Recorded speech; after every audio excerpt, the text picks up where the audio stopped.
depends on where you find that they look at the same. Not necessarily tribal or regional. But I have said that.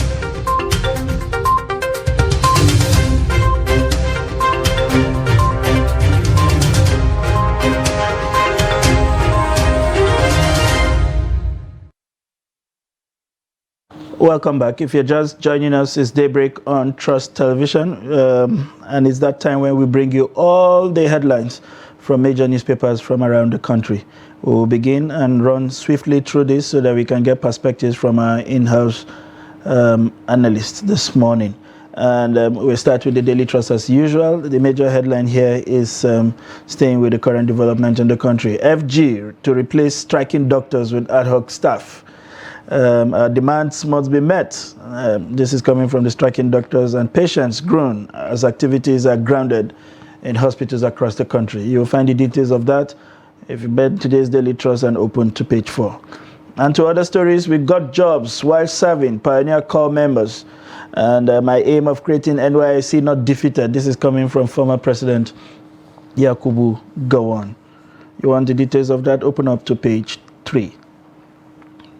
Trust TV beats Channels TV. Trust TV beats Channels Politics today.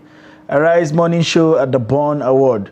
You will see the CEO of Trust TV there standing gallantly with that award from yesterday. We celebrate this with our chest, our full chest, to borrow from the Wari language.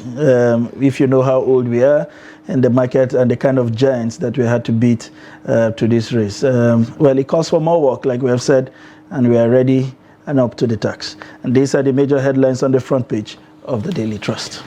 I regret backing Tambol to become speaker. That's according to Bajabia Mila. That's the first story ahead at the top of the Punch newspaper. 7 banks fined 1 billion naira for forex offences. Catch that story on page 23. Matawale urges EFCC to probe presidency officials, ministers. Stories on page 7 of the Punch newspaper. And the lead story, PDP Labour Party kicks as U.S. Secretary of State calls Tinubu. U.S. promises continued comprehensive security, economic cooperation. Atiku Labour Party berates Blinken, say phone call demoralizing, worrisome. And below the pictorial there, of course, the pictorial of the factional chairman of the Labour Party, Lamidi Apapa, alongside other officials of the party and police officers when he was walked out of the Presidential Elections Petitions Court in Abuja. Confusion as Labour Party factions clash at tribunal. Minister carpets resident doctors at strike ground hospitals. U.S. demands justice for slain consulate officials. And finally, varsity admission with tears. Direct entry applicants sleep rough at JAMB office. And that's it for the Punch newspaper. All right, we'll move on to the flagship, the Guardian newspaper, with their major motto here, conscience nurtured by truth. And the major story here on the Guardian, it's a battle in states as 18 ministers lobby Tinubu to retain portfolio. This is. I'm not sure what to ascribe to this, but well, we move on. Atiku in disbelief as U.S. Secretary calls Tinubu pledges support for incoming government. Doctor strike grounds activity at National Hospital, and hoodlums take over failed Oshodi Mushin Link Road. And PEPC, INEC, Obi resume hostilities as tribunal LP leaders fight over chairmanship tussle. And telcos give bank ultimatum on USSD debt as presidency steps in. Emmanuel Abba eulogizes as CAN ex-chair bank dies at 86. And these are the major stories on the front page of The Guardian. And the lead story on The Nation newspaper this morning, expect institutional reforms, Tinubu promises Nigerians. Above that, we see U.S. Buhari condemn killing of embassy officials, policemen. Also, INEC, Obi unwilling to pay exhibit certification fee. Labour Party faction chair Apapa beaten up after clash with Aburi group in court. We could see a pictorial there, after the fiasco at the Presidential Elections Petitions Court. EFCC writes outgoing governors. Also, 90% of Siemens power equipment delivered, says federal government. And at the top of the page, doctors strike. Hospitals paralyzed in Lagos, Abuja, Calabar, others. Ondo, Yobe, Oshun yet to join. Patients for evacuation. Also, ex-Methodist prelate Mbang dies at 86. Also, Akeredolu, Borough-Face, Alashodura, PDP agents. And catch that story on page 27. And also, Nevia secures 200 billion naira commercial paper upsize. That's it for the Nation newspaper this morning. All right, we'll move on to the Nigerian News Direct, and we'll quickly stay with stories that have not been highlighted by other papers. Senate urged CBN to release $717 million trapped airline funds. We are open to collaborations, NDDC tells Ajib Oil. And Bauer advocate more international collaboration in asset recovery efforts. Custom intercepts tramadol worth 1.8 billion at Lagos Airport. And Polaris Bank excites affluent customers with new product. Scrabble for revenue. World Bank allays incoming governor's fear, pledges support. And Ijora Lockback Bridge, FG direct immediate closure as theft of reinforcement lead. And as theft of reinforcements leads to failure, basically the metal works that are required to reinforce the bridge here. And these are the major stories, of course, from the front page of the Nigerian News Direct. And still staying on stories that haven't been touched, rising debt stock, governors worried Nigeria may go under. That's one of the stories on the Daily Independent newspaper. And for the lead, fear of impeachment, reps kick as Gbajabiamila adjourns plenary indefinitely. Stakeholders condemn aviation agency's 40% revenue contribution to Federation account. FG takes possession of second Niger Bridge on May 20th. And also, Labour Party supporters mob factional chairman Apapa in court. INEC refuses to provide 70% of electoral document, according to Obi. Apapa group plotting to invalidate Labour Party's victories nationwide. That's according to the party. And these are some of the headlines on the Daily Independent newspaper. All right, and straight to the business day. The major story here, one that will be very interesting read, I'm sure. Buhari's 11th hour economic decision seen cornering Tinubu. Tribunal bars Atiku's petition. Tribunal hears Atiku's petitions today. Tinubu rejects live broadcast. How Buhari's promises went up in flame of undue rivalry and self-interest. And Naira loses over half its value in 8 years. And these are the major stories on the front page of the business day. And that's the much we'll bring you from the paper so we can have time to drill deep into some of the issues that made the front page. We have joining us at this moment the editor-in-chief of Dateline newspaper, Malan Nasrul Lawal. It's a pleasure to have you join us this morning. Good morning. It's good to be here. Yes, Malan Nasrul Lawal, scholar today, is slightly away from me, slightly away from Sagir. Yeah, that is good. The spirit has stopped speaking to the two of us lately. Moving on to the issues that made the front pages today. The doctors are threatened, and somehow there is a gradual winding down of activities around major hospitals. The National Hospital felt more of the heat yesterday, and I'm sure as the day goes by, they will we'll begin to see a ramping up in other tertiary facilities across the country, and we know how much that would impact on healthcare delivery. Why do we have to wait to this time? And the second question would be, even for the union, is this the right time to be putting any kind of demands on the table? Well, let me start by saying that I hope the two parties will realize the importance of them resolving this very quickly because of the suffering that Nigerians will have to undergo because of and I also don't like the countenance of the minister. I know, being a doctor himself, probably he's not happy that some young doctors, to quote his own words, are going ahead with this, despite the fact that they have started negotiation with the NMA. But we just have to understand that the enemy and the resident doctors, they are two different, they have different interests.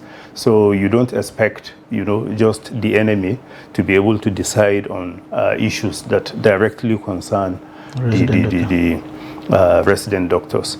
But like you said, I also find it, strange that we had to wait, until the last minute to do this. I know they started this right from January, if I remember, but then there was no any engagement, with the federal government, and I don't know why that had to be so. I also saw the resident doctor, the president of the resident doctors, saying that they expect the president-elect to wade into the matter, to bring his experience to bear in trying to resolve all this. But they should also know that right now Buhari is the man in charge, and until the 29th of May, honestly, it will tantamount to sort of interference for the president-elect to, come in directly and start negotiating with the doctors. So probably they should have waited for the incoming administration so that they can now table their demands, which the president-elect can now take a look at. Because right now, it's like, maybe why did they even had, to do it this way? If you know that, because it's like they have lost confidence in the Buhari administration to be able to do this. Probably that's what the Minister of Labor and Employment, is trying to say when he threatened that they will employ, some ad hoc staff to be able to do that. Just before Sagir comes in, the Minister of Labor, it appears, has built a reputation for always issuing threats in the face of industrial action. You remember one time his counterpart in, he has threatened to do this replacement at some point, even going ahead to say they were going to convert NYSC doctors. And I was wondering whether we even have sufficient NYSC doctors to fill the gap and the experience that will be left by these people. And it also speaks to the kind of communication that exists between him, who is a medical doctor, by the way, and his immediate constituency. At one point, what was even funny was that his counterpart in health went on to say we are too many doctors in this country, that some should even branch out into tailor fashion designing. And then suddenly we are making laws to prevent these doctors from leaving the country. What kind of attitude do you think we have towards resolving industrial issues? It doesn't feel like we have, the other day, the nurses and midwives were here on their day, on Monday, and it was the same kind of complaint. They said their scheme of service had not been reviewed in 22 years. Do we seem to be interested in genuinely resolving problems, or we just wait for industrial strike, reach some resolution and move on? And to add to that, I read the lead story on the Daily Trust, and one of the presidents of the Association of Resident Doctors, I think in either Bauchi or Kano, said it is unfortunate that it always has to resort to industrial action before the government takes them seriously to even begin to listen to their demands. So does it have to get to that point every time? Why isn't it enough to say, look, we're not happy, and you say, what is the problem? And you tell them the problem and they resolve the problem without Nigerians having to bear the brunt? Because this is people's lives we're talking about. Well, I think the outgoing Minister of Labor and Employment should worry about the legacy, that he will be leaving behind.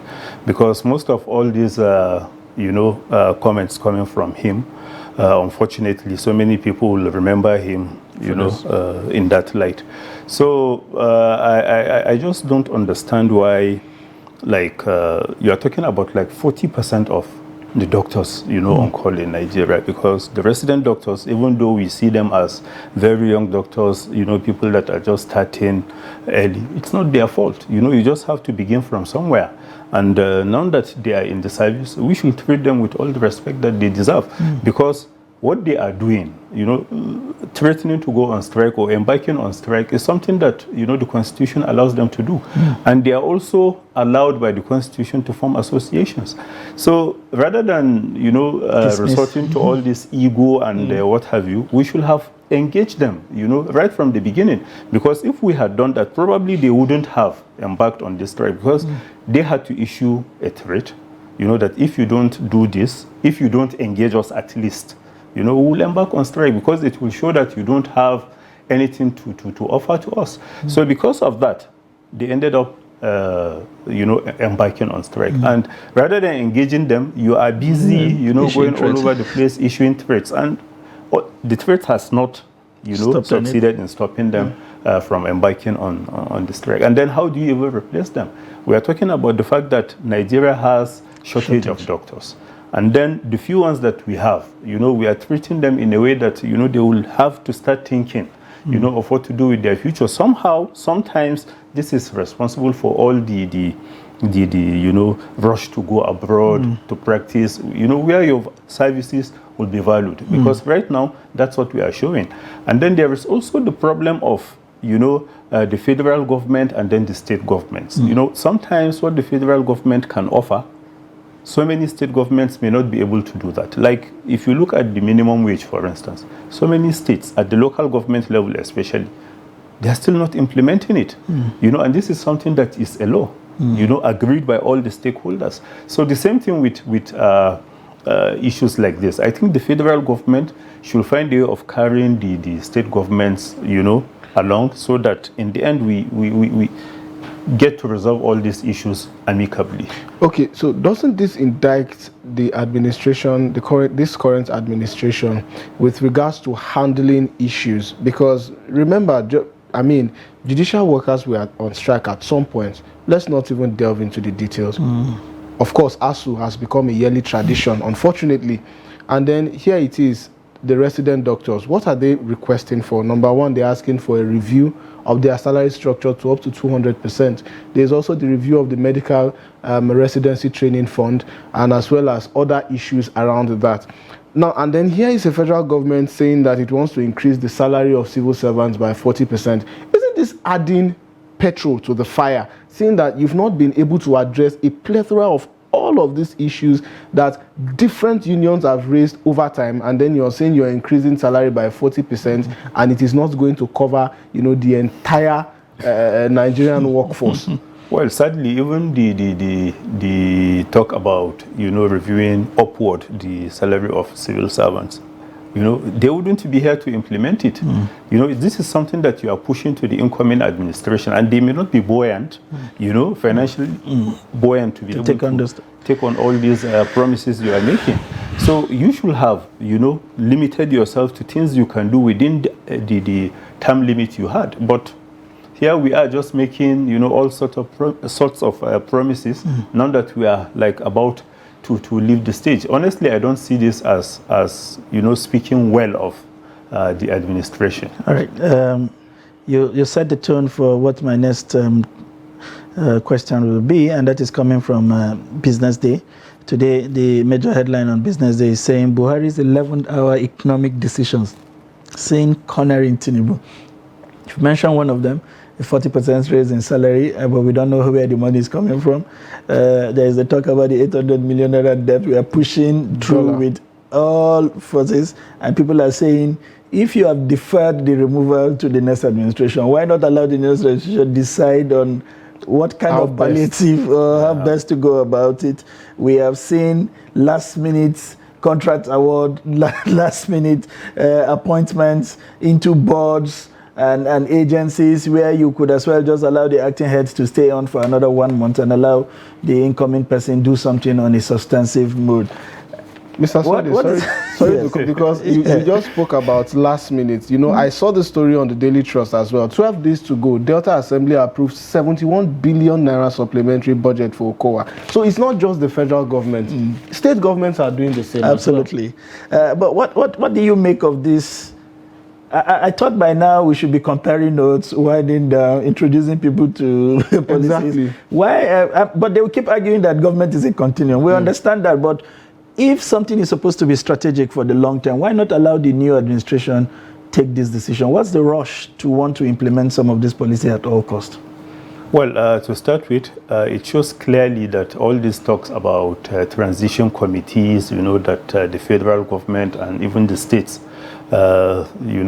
set up, from all indications, they were not doing anything. Because if you had been engaging with officials of the incoming administration, these are things that, at least you will know their position.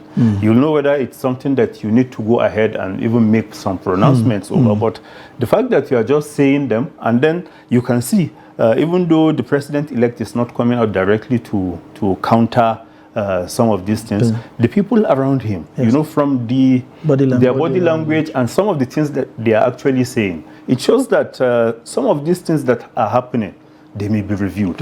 And if they decide to review them, honestly, nobody should see that as like going back on something that the government had done. Because if the federal government, for instance, had all this strength, to push things with this speed, Last minute.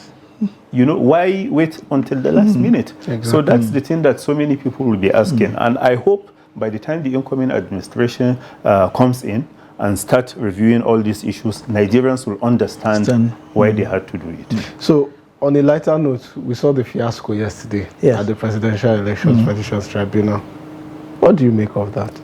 Well, already they are accusing, some people around the president-elect of instigating all these crises, so that they cannot be on the same board to even start fighting the whole thing. And if you are like having differences that you cannot solve at home, that you have to come to the vicinity of the court and start, honestly, it doesn't look as if you are ever ready for what will happen at the tribunal, let alone what will happen by the time the tribunal will decide on the matter. Interesting. The Guardian had has an interesting headline there, talking about battles in state as 18 ministers lobby Tinubu to retain portfolio. Yesterday, there were stories about a purported meeting between Tinubu and Kwankwaso in France. Finally, we know the destination he has traveled to, and several other meetings that appear to be on the sideline of that meeting. And there are several permutations, but amazingly, we are hearing today that the 2 ministers who have served in this government, who probably are not able to show us their scorecards, are now worried about how to return as ministers in the next round. What does this story, what impression does it make on you? Well, it's the way that maybe the outgoing president, treated some ministers, because, we have ministers that have served for 8 years, and like you said, if you should ask them to point, to something tangible that, okay, this is what I was able to do within the 8 years that they can't show you any contradiction. I mean, this administration has the longest serving ministers in recent history, and yet nothing to show for it, according to some quarters. So that's what we are actually talking about.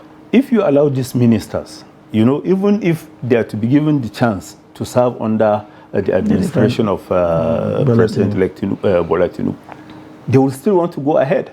So it's for you to find a way of stopping them. Like if you mention what Kwankwaso reportedly did, meeting the president-elect in Paris. Right now, NNPP has only Kano State. Yes. And they had candidates across the states. So many of them will now be going to Kano for their sustenance. Sorry to say, to put it that way. They will be going there, trying to get 1 or 2 contracts so that at least they can remain, relevant before the next election. Yeah. And this is something that the NNPP cannot be able to do with Kano alone. Yes. So their presidential candidate had to reach out to Tinubu so that in a way, maybe they can get away with some appointments at the federal level and what have you. Because if they don't do that, by the time all the NNPP, stalwarts, move to Kano, then the whole 4 years, will just go without having anything to accomplish. But back to the 18 ministers that are lobbying for positions, honestly, I would want to know who they are, you know, so that, you know, based on that, you will be able to even know what to say, because these are some of one of the ministers told us that whatever happens, Nigerian Air will fly before. And you know, we are 11 so today procurements have not even been done. So we are The case is 11 still days in court away, you know, to the end of the this current administration. And then now they are talking about renaming the aviation ministry. You know, okay, if you cannot get the Nigerian Air to fly, at least, you know, there are so many other things that you will be able to do. Honestly, it doesn't speak well of officials, because especially for those who still have their future ahead of them, you know, that they may be coming back to look for maybe ministerial, senatorial, or any other position in government. Amazing. Okay, so there's this story on the National Star, even if we didn't mention it earlier. The presidency must be probed. That's according to Governor Matawale telling the EFCC. He also asked the anti-corruption boss Bauer to resign. Says he has evidence of corrupt practices, breach of public trust against the EFCC boss. So that's the governor now investigating the EFCC. So, well, I don't know. What do we make of this? Because it's looking like spilling of venom, I mean, following the events that happened in Zamfara. Well, if, like he said, he has evidence, what stops him from, you know, going to court? You know, and present this case so that the EFCC chairman will now have the opportunity to explain himself. If in the end he's found wanting, you know, he will be subjected to the same treatment, you know, that he has been meting out to. But, you know, it's legitimate to make that valid assertion. Okay, why don't you look at the direction of the presidency? Why don't you look at, you know, officials of the federal government? Why are you always, you know, concerned with the states? But if we also look at the happenings, so the states are getting away with so many things, because all our focus, all our attention is at the center. So if you know what some governments are actually doing, you will know that, yes, it will be very good for the EFCC to look at, you know, the books of all these outgoing governments, because they had immunity while in office. So by the time they lose that immunity, nothing should stop the relevant authorities from investigating them. But they shouldn't limit that to the states. They should also look at the direction of the federal government. All right, I understand we have a few minutes left. I would like you to also speak to the leadership this morning is talking about Nigeria heading for a debt crisis. Incidentally, even the debt management office is now crying, even though they had always justified the debt, the borrowings under the guise that we still have some headroom. Today, yesterday, there are documents from the CBN that indicated as of 2022 that we were already in the region of 112% of our revenues for debt service. What should be your admonition to this incoming? Because the incoming governors, I'm not sure they are looking at what to do to diversify again, but they are also looking at headroom to borrow, to borrow further. And I see their contemporaries warning them that it's not the way to go. But what do we need to do, especially at the state level, to move away from this overt dependence on debt and subvention from the federal government? Well, I'm happy that the World Bank, in one of the stories we reviewed earlier, saying that the incoming governors, you know, shouldn't, like, they were trying to allay their fears, you know, over, you know, maybe revenue and what have you. But I also read, is it 2 or 3 days back, the Bayo Onanuga, you know, who is very close to the president-elect, saying that they already have a master plan on how to deal with the debt issue. So he didn't expatiate on that. So we would have had the opportunity of, you know, like reading through, going through the mind of the president to see how he will be able to do that. But honestly, it doesn't look good from our own layman perspective. I don't see it as something that the incoming government will find it easy to navigate. Interesting. I wish he shared that master plan with their elder brother, the outgoing president, so that we can begin to take care of the debt even before they come, and then increase the headroom for spendings in critical sectors of the economy. It's been an interesting insight from Malan Nasrullah, the editor-in-chief Deadline newspaper. He's spoken to a number of issues that resonate with just about every Nigerian as we approach the last days of this administration. I want to thank you for finding time to always be here and sharing those important perspectives with us. Thank you so Thank much you for having me, and congratulations for the Absolutely. We didn't give him room to speak to that award. Yeah, but it was one of those people who also made it possible. Quality programming is a function of quality resource persons, and he's one of those. We want to thank you for supporting us as always. We'll take a short breather. When we return at the top of the hour, the show continues.